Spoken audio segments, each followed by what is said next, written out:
आपके पास 500 करोड़ रुपए की प्रॉपर्टी है, वो कहां से आई सर?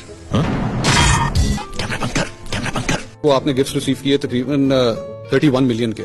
इसको वीडियो तो नहीं कर रहे? बंद कर दें जरा प्लीज, बंद कर दें जरा प्लीज। ये याद है सर?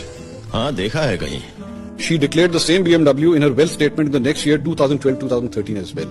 आपने डिक्लेयर किया हुआ इसको अपनी इनकम टैक्स रिटर्न के अंदर। मेरा ख्याल है कि ये फैमिली की कोई होगी, मुझे इसमें मेरे पास इसके फैक्ट्स नहीं है। तुम्हें जानना है मेरी प्रॉपर्टी के बारे में तो जाओ कोर्ट में केस करो।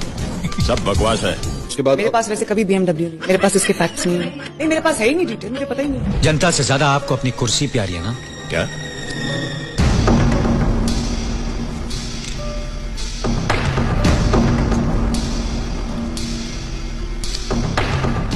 Maryam Safdar owned a BMW car which was gifted to her by the UAE royal family. इसको बोलो बंद करे। बांधो।